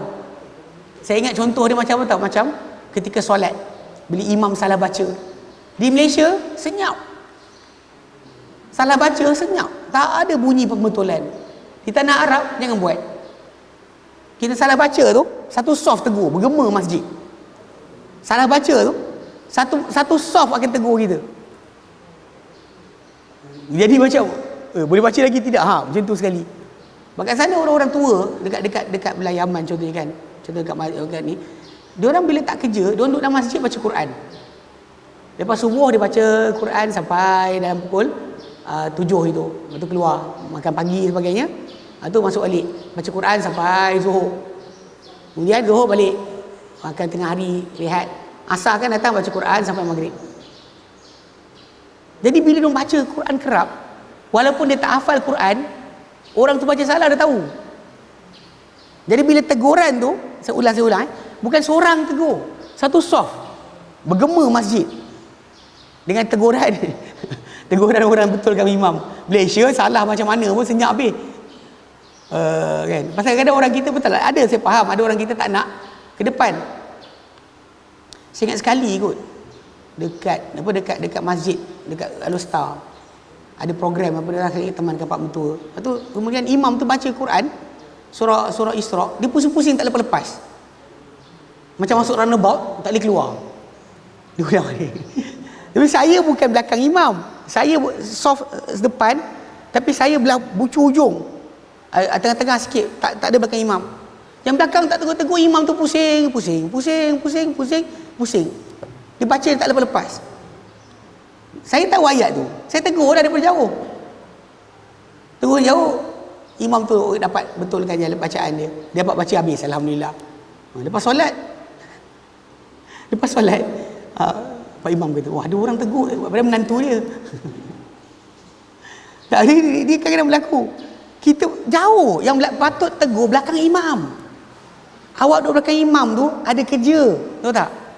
Sebab tu budak-budak kecil tak diletak belakang imam sebab tu. Sebab kalau apa-apa jadi pada imam, yang belakang imam tu jadi imam. Tahu tak? Awak duduk belakang imam tu bukan. Kalau imam salah, awak kena ke depan, kena tegur. Ni kena berwujud sana lah. Jadi kat rumah saya sekali macam tu juga. Imam tu baca sangkut, saya dekat luar. Saya kat luar, tapi tingkap buka lah. Saya kat soh luar, bukan soh dalam. Lepas tu dia sangkut, saya tolonglah sambungkan apa ayat ini sangkut. Lepas tu imam datang kan, saya tak berani lah mengajar jadi imam kat sini. Ada orang tahu, ada orang hafal dia kata. Habis kau jadi imam buat apa? Memang kena hafal lah. Ada pula. Kadang-kadang patutnya yang belakang imam tu. Awak duduk belakang imam, itulah kerja awak. Nak kena orang sebatu bagi tegur buat apa? Ini salah dia. Tapi dalam masa yang sama, ya, masyarakat Melayu kita, Islam kita, kadang belakang-belakang tu ada yang faham, ada yang tahu, tapi dia tak boleh cakap. Malulah, seganlah, nanti orang pujilah, nanti orang kata baiklah, habis. Tapi memang akan datang. Macam kita ke depan, memang akan ada dalam hati kita sedikit perasaan tadi. Ini daripada iblis. Ini daripada iblis. Yang kita kena buang rasa tadi. Kita buat kebenaran, cakap kebenaran, tapi janganlah layan perasaan tadi. Kita tak boleh tak buat pula. Janganlah kita berhenti amar makruf nahi munkar kerana malu. Kenapa tak buat? Segan nanti orang kata apa pula. Itu tak boleh. Tapi kita kena buat. Tapi kena betulkan niat kita. Buat dan jaga niat. Bukan untuk menunjuk, bukan untuk sekian, kerana nak kita baik, nak baikkan orang tu balik. Baru betul. Okey, supaya jangan sampai semua orang salah. Okey.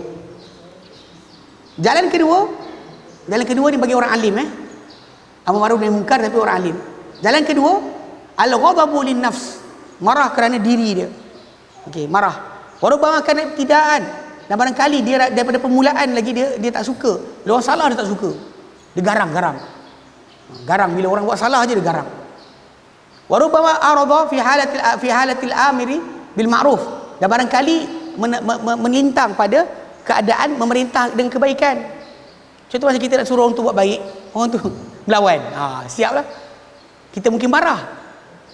Tadilah kita kata kita dah larang mungkar.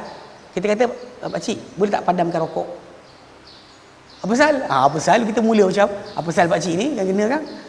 Ini kadang-kadang marah tadi. Syaitan masuk pada kita. Kita punya tugas sampaikan saja. Orang tu tak ikut, bukan kerja kita. Itu kena pegang sikit. Kita amar makruf nahi mungkar, orang tu ikut ke tak ikut bukan tajuk kita. Tajuk kita sampaikan sudah, habis. Orang tu melawan, jangan layan.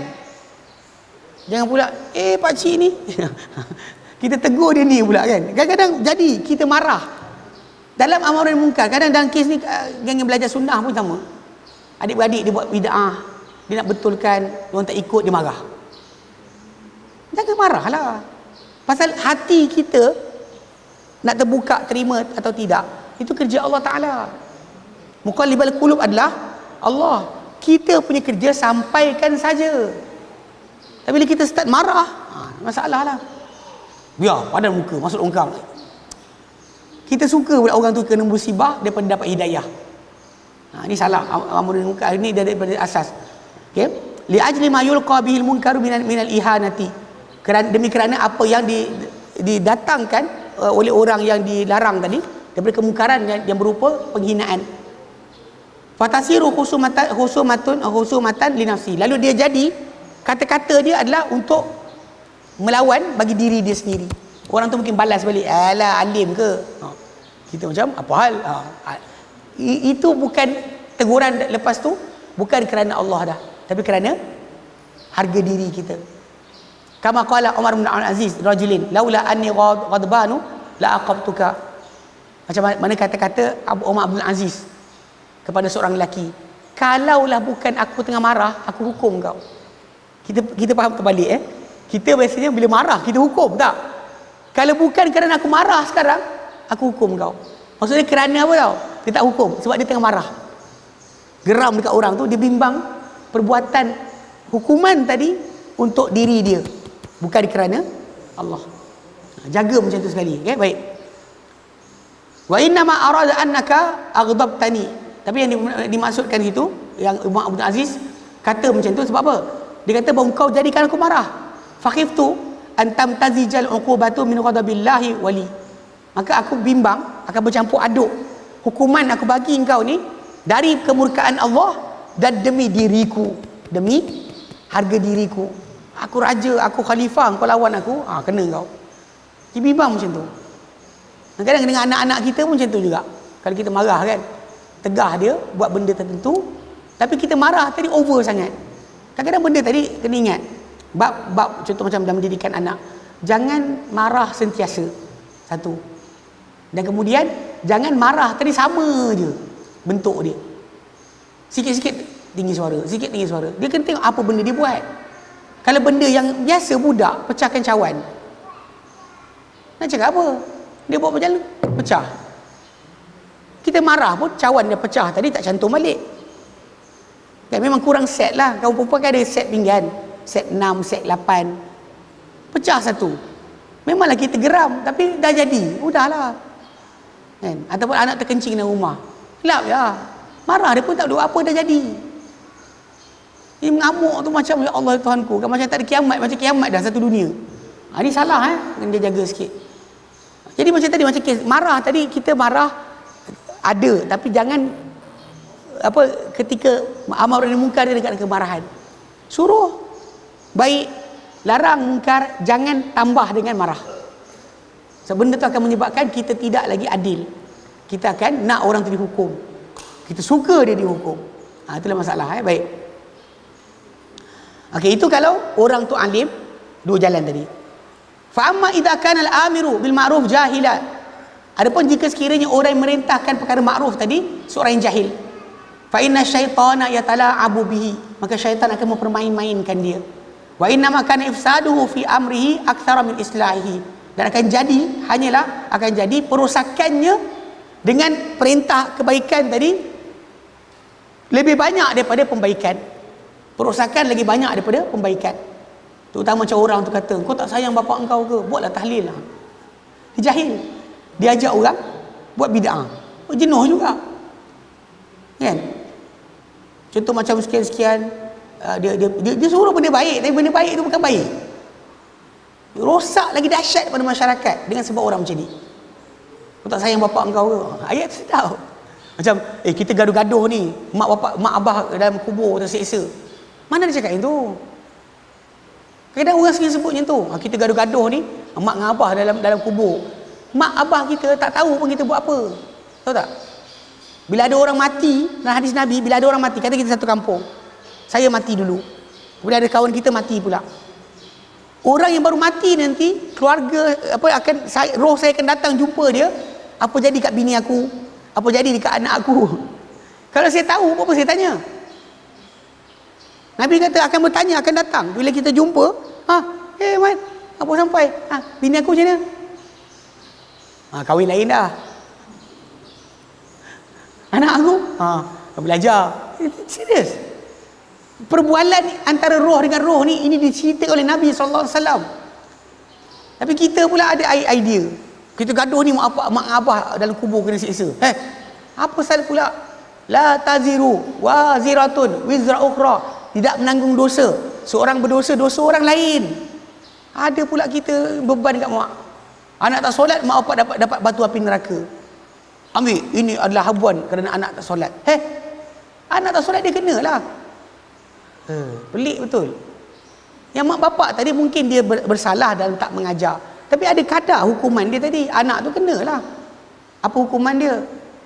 Tapi kadang nak amar makruf nahi mungkar, tapi bohong, tipu lagi banyak daripada pembaikan.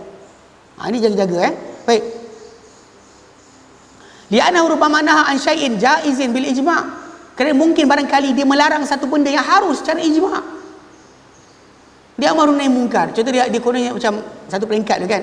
Masyarakat Islam kita di Malaysia ni tak tahu siapa punya idea. Kan darah. Tahu darah? Bila kita sembelih binatang, darah yang najis tu adalah darah yang ditumpahkan ketika penyembelihan. Itu haram kita makan.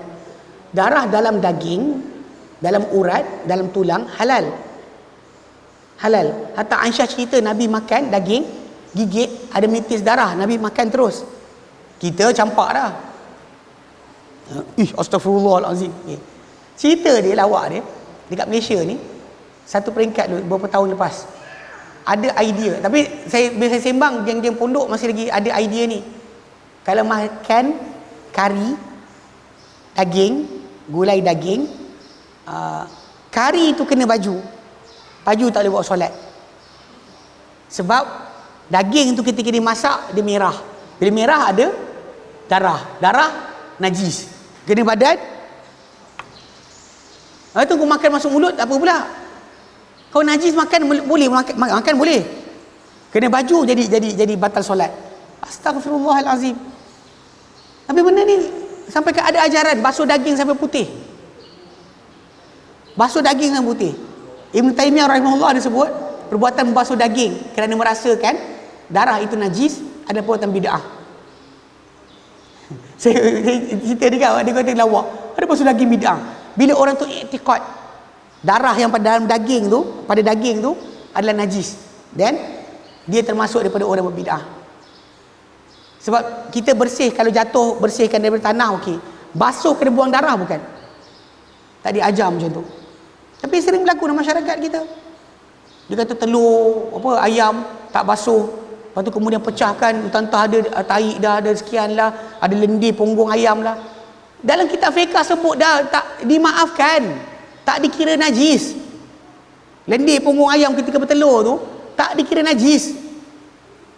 Mazhab Syafi'i, kita mazhab lain. Mazhab Syafi'i. Tiba-tiba datang pak cik ni kata tak basuh, lepas tu kemudian rayut dia tu bawa rocanai makan, masuk najis. Habis masuk neraka. Apa ni? Ni dalam masyarakat kita, orang tak suruh baik, larang mungkar, jahil. Benda harus dengan ijma' dia datangkan tak boleh. Wa rabbama ankara ma ta'awwala fihi sahibuhu. Dan manakala dia mengingkari sesuatu yang ditakwilkan ia oleh pelakunya. Orang tu buat tapi dengan takwilan yang dia rasa macam ni. Dia faham macam ni. Contoh macam kes ni, tengok. Dalam kes kalau kita datang solat masbuk, kita datang solat lewat. Okay, Imam Syafi'i, Imam Al-Bukhari rahimahullah, bagi dia kita hanya dapat rakaat tadi kalau kita sempat baca Fatihah dengan imam. Imam berdiri sebab baca Fatihah dapat rakaat. Jumhur para ulama rukuk. Dapat rukuk dengan imam dapat rakaat. Kalau Imam Bukhari mesti boleh Fatihah, cukuplah satu rakaat. Dia faham man adraka raka'atan minas solah, maksudnya sempat satu rakaat daripada solat. Sedangkan yang jumhur baca man adraka raka'atan, maksudnya sempat rukuk, maka disempat dengan solat. So benda ni takwilan. Maksud takwilan tadi fahaman A atau B. Yang benda tadi maksud tadi tak salah untuk A atau tak salah untuk B. Datang dia kata tak boleh macam ni, tak sah solat awak. Habis tak sah. Dia kata lebih bagus tajuk lain. Tapi kalau dia kata benda berkenaan tak sah solat, ni gagal. Ni masalah. Wa tabi'a fihi ba'd al-madhahibi, dan diikuti dalamnya sebagai mazhab, betul lah. Macam orang yang belajar ikut Imam Bukhari punya, jangan marah orang ikut jumhur. Jangan kata jumhur tak sah solat. Jangan cakap macam tu. Kita boleh faham macam Bukhari faham, tapi jangan kata orang lain tak betul. Sebab kefahaman yang lain tadi, semua ulama-ulama lain setuju. Dengan hadis Nabi yang para sahabat ada buat macam tu, rukuk sebelum masuk saf, sebab nak dapatkan rakaat, dapat rukuk dengan imam. Ada. So sebab tu automatik kita tak boleh nak marah orang, awak sah tak sah, awak tak sah. Jangan. Kita masyarakat kita banyak ada panggil macam ni, yang berceramah yang apa, berceramah tadi, ini tak sah solat, tak sah solat. Masalah apa? Bacaan berbisik, bacaan ni, alhamdulillah rabbil alamin, kita baca perlahan kan, tak dengar pada orang. Dengar pada kita sudahlah. Dia tak boleh, tak dengar tak sah. Siapa nak dengar, awak ke saya? Dia jadi pula tak sah solat, bacaan berbisik, dia kata. Astaghfirullahalazim. Para sahabat nampak janggut Nabi goyang je lah. Diorang tanya, macam mana kau tahu Nabi baca? Janggut Nabi bergoyang. Diorang tak dengar pun apa Nabi baca. Ada kala Nabi dengarkan, ada kala Nabi diam. Jadi janggut Nabi gerak, itu diorang tahu Nabi tengah membaca. Datang kita pastikan tak sah solat. Masalah ni. Jaga-jaga sikit baik. Warubama kasar al-baba wa tasawwara al-haytana, dan barangkali dia akan pecahkan pintu dan panjat pagar, panjat tembok. Wa daraba ahlal munkari, dan dia pukul orang yang buat kemungkaran. Wa qadhafahum, dan dia lempar tuduhan, kata orang tu berzina dan sebagainya. Mungkin dia akan buat macam tu dengan jahil. Saya masyarakat kita Islam kita ni, satu benda saya perasan, bila tertangkap pencuri, semua orang nak terkajang. Kenapa? Kalau yang boleh pukul dia adalah mahkamah lah, sebat, rotan dan sebagainya, kita tak boleh pukul dia. Ini satu benda, contoh sini kalau kita kejar, ini yang banyak orang tak faham, kalau kita kejar pencuri itu masuk rumah kita, dia pegang barang, kita bergelut dengan dia sampai dia terbunuh, kita tak salah. Dia lari keluar bawa barang kita, kita kejar, tak salah. Tapi kalau dia kena sergang kita, dia lari tangan kosong, tak ambil barang kita, kita kejar dia, kita pukul dia, salah. Tak boleh. Lepas tu jadi kes yang diorang cerita berkenaan dengan apa, ada orang pukul orang curi tabung masjid kan, sampai mati. Dia curi. Kalau dalam Islam pun mencuri potong tangan je, bukan sampai pukul mati. Mana mencuri kena bunuh? Mencuri potong tangan, hukuman paling berat diberikan potong tangan. Awak pergi bunuh, kenapa? Sebab orang kita, saya perasan dia suka untuk apabila dapat peluang nak pukul. Sedangkan sebenarnya tak perlu pun pukul tadi, tak perlu pukul pun, tak perlu untuk dia pukul orang berkenaan sepatutnya. Tapi ialah balik pada asal, ini benda yang kadang-kadang orang dia belajar silat tak dampuk gaduh, pukul orang. Tak boleh, ini salah baik. Mungkin dia akan pecah pintu, panjat tembok, pukul orang kemungkaran tadi, lempar tuduhan tanpa nampak. Pasal kita tahu dalam qazaf, kalau dia kata kita tuduh orang tu berzina, kena 4 orang nampak. Bukan setakat duduk atas katil, bukan dalam selimut, tak cukup. Katil bergoyang, tak cukup. Dia mesti 4 orang nampak benda berkenaan, betul-betul nampak. Seorang kata salah je, semua kena sebat. Dalam Islam tak boleh, pasal maruah orang tu. Sebab tu kita kena confirm. Jadi dia kata fa in ajabu bi kalimatin tas'ubu alaihi sara ghadabuhu li nafsihi. Dan jika mereka sahut pada dia dengan kata-kata yang sukar ke atas diri dia tak faham ke sebagainya, dia akan marah untuk dirinya sendiri. Okey? Wa min talbis iblis 'alal munkari annahu idza ankara wallahu a'lam. Okey. Kita stop sini insya-Allah. Okey, ada soalan? Ya.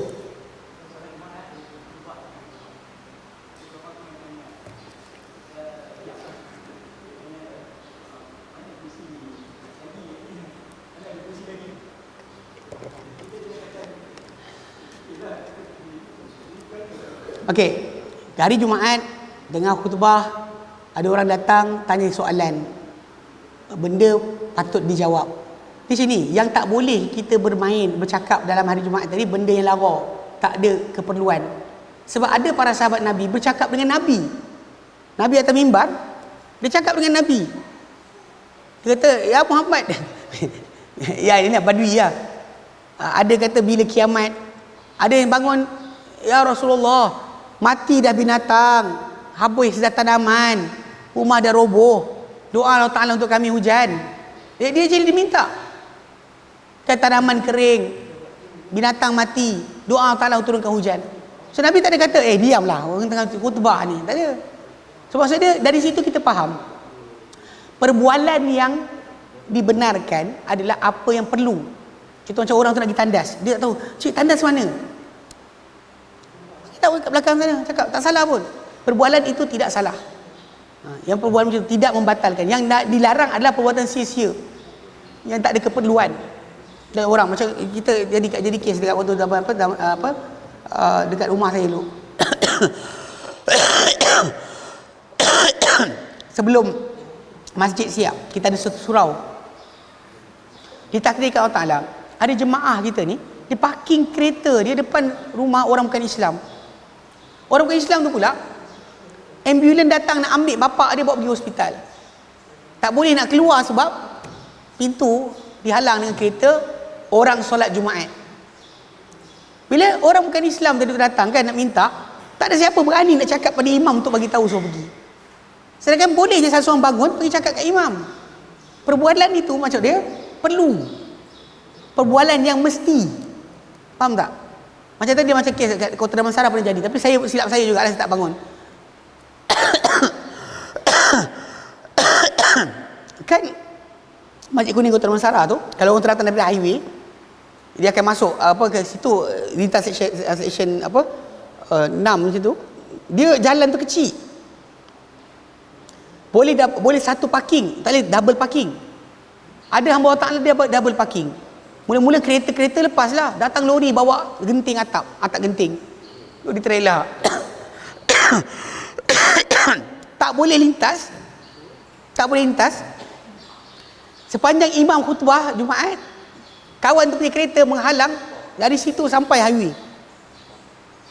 Sebab trailer tak lepas, lepas tu kereta lain masuk, habis.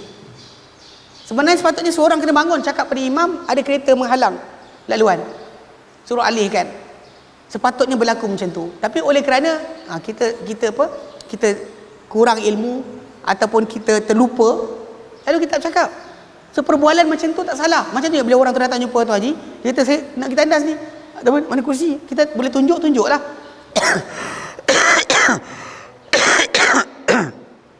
Boleh tunjuk tanpa cakap, tunjuk. Kalau perlu bercakap, tak mengapa. Pasal keperluan. Ya, keperluan. Macam orang tumbang, nak telefon. 999. Orang tu duduk khutbah, tumbang. Nak telefon ke tak telefon? Nak telefon kan tak cakap apa. Khutbah tu. Dia kata, ya encik. Orang sana tak tahu kita cakap apa. Kena cakap lah.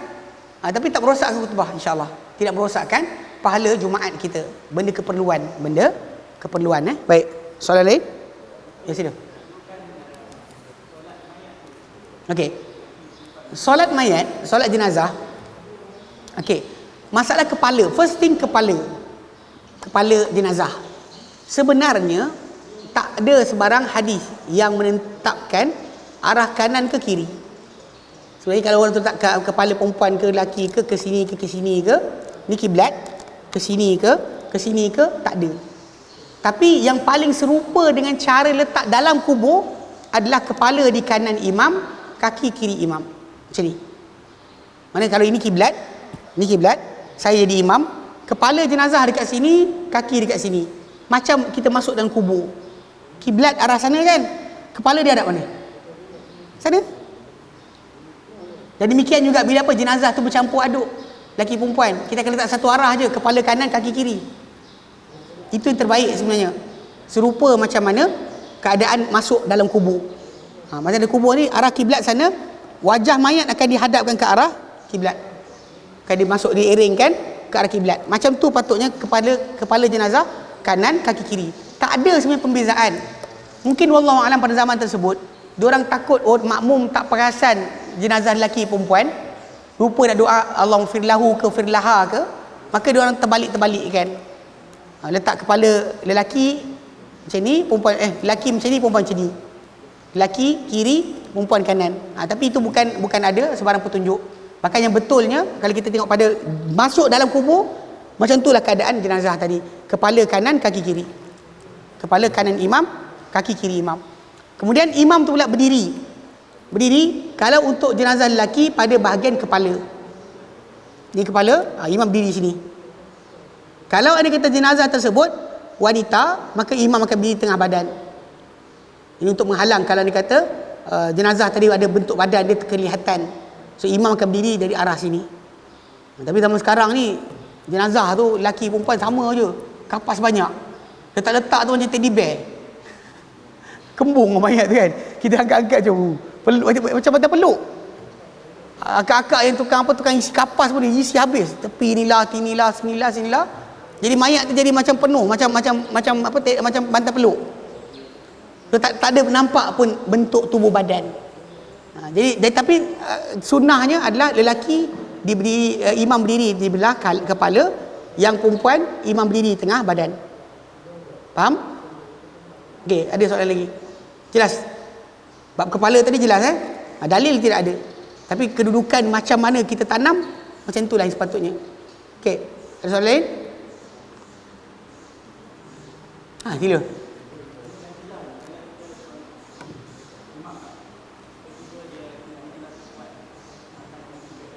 Okey.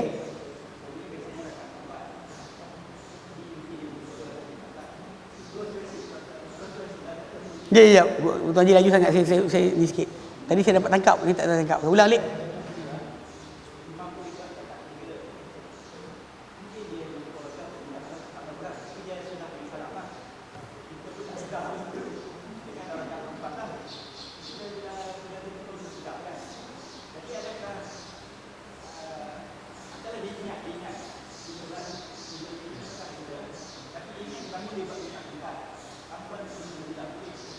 Tanpa kunut nazilah.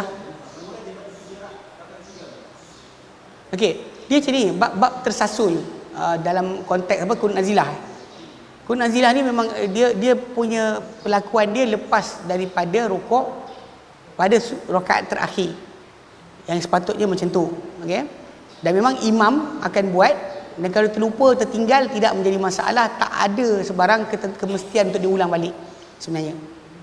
Kalau dia tersasul buat, tidak membatalkan solat pun sebenarnya.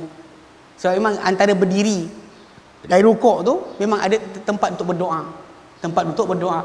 Nabi SAW berdoa ketika itu. Tapi dalam masa yang sama dia punya tersasul tadi boleh atau digalakkan dia untuk sujud sahwi.